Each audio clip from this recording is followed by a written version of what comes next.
Did the Bengals tip their hand when it comes to their 2021 NFL draft plans?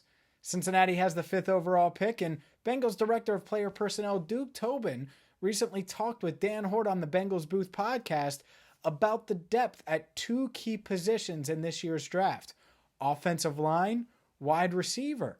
Well, that is really where we're at when it comes to that 5th overall pick. Penei Sewell, the offensive tackle out of Oregon, or LSU wide receiver Ja'Marr Chase. And we've talked a lot about the 2 players on this channel. So what happens now? Where do they go with the 5th pick? Well, Duke Tobin admitted that as far as depth is concerned, there's more depth in the offensive line room in this year's draft than there is at wide receiver. Here he is on the Bengals Booth podcast.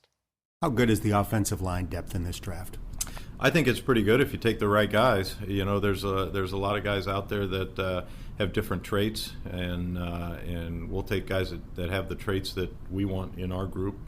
But I do think it's a deep draft. There'll be guys available in the 2nd round, 3rd round that we have starter grades on, and maybe they'll last a little longer than that too. But it's a position that we're going to focus on. We'll evaluate it at every pick we make, and to see if the best guy available for us is an offensive lineman. But it's a position group that we've been focused on. We think having healthy guys there and then the addition of Riley Reef, we think we're in a better spot than we were, and there'll still be additions to be made, to be named later. How deep is the wide receiver depth in this draft? Yeah, probably not the depth that last year's had, but that was a rare draft. And but there are good receivers. Again, with the receiver group, there's a lot of different style guys, even more so than the offensive line group, where there's a lot of different style guys. At receiver, you got guys that play inside, guys that play outside, you got guys who have special teams value. So there's a lot. You got to pick exactly what you're looking for. You know, obviously when you're looking at the top of the draft, you want the guy that can do everything. But then as the draft goes on, that's where the depth really comes in. You want an inside slot guy, you want a speed guy on the outside, you want a size guy that has maybe a catch radius and a matchup problem, or do you want a returner? You know, so those are things that we'll talk about as the draft goes on. But I don't have a problem with really the depth of any position group in this draft. I mean, I think there are fewer guys because a lot of guys have taken the opportunity to go back to school, but the ones that are in the draft we feel are quality players. Good stuff there from Duke Tobin. He joined Dan Hort on the Bengals Booth podcast. Certainly a must listen for Bengals fans. But what this means to me, it's pretty simple. And no, it doesn't mean that it's definitely Ja'Marr Chase at number 5, even though some have speculated that.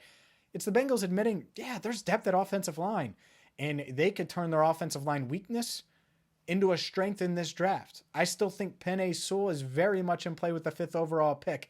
The Oregon tackle, they love him. And that doesn't mean that they're not going to take Ja'Marr Chase, who I think they really, really, really, really like as well. But there's very much still a path to the Bengals taking Penei Sewell 5th overall. And I think what this really means is the idea of the Bengals simply going offensive line then wide receiver.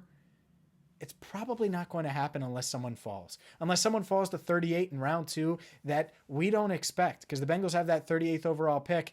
And if they don't see the game-changing type talent there at wide receiver, and edge is higher on their board and another offensive lineman is higher on the board, they're not going to reach at wide receiver. That's my big takeaway from this, is that, yeah, they like some of these wide receivers and they think that they could find one. Maybe it is Ja'Marr Chase with the 5th overall pick. But they're not going to reach. And it isn't as deep of a class as it was last year. Now, me personally, I see that and I say, well, if you think there's offensive line starters in the first 3 rounds, maybe 4 rounds of the draft that can help you win this year, well, then why wouldn't you take Ja'Marr Chase 5th overall and then address offensive line later in the draft? And I think a lot of people feel that way. And that's why I've been so bullish on taking Ja'Marr Chase 5th overall, because you can knock 2 weaknesses out with 1 draft. The need for a game-changing playmaker alongside T. Higgins and Tyler Boyd, which is going to be hard to get the later the Bengals draft, and they're planning on getting better and improving each and every year. So this might be their one shot at a Ja'Marr Chase. 2, if they can still improve the offensive line, it's a no-brainer, right? If you can protect Burrow and also add a game-changing player, why not do it? And I don't think you're going to be able to do that if you take Sewell 5th overall. Not that he wouldn't be a game changer, but you get my point from a playmaking standpoint.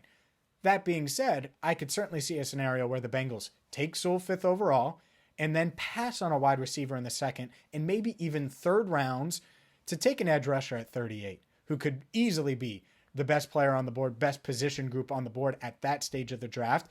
Heck, even an offensive lineman, wouldn't be shocked at all if they double dip. They go Penei Sewell 5th, Creed Humphrey 38th, or Penei Sewell 5th, Alex Leatherwood 38th overall. That could certainly happen, and the same thing goes for edge rusher in round 3. So plenty of options for the Bengals. No way do I think that this means that they're taking Ja'Marr Chase 5th overall, but that's what I would do, and maybe that's what they'll do too. Here's what I do know. Regardless of what they'll do, we're going to be here for you. So if you're new to the channel, please hit subscribe, and if you're enjoying what you like, please comment. I love going back and forth with our watchers, so thank you so much for watching. Thank you so much for subscribing, and we'll be back with more great Bengals content soon.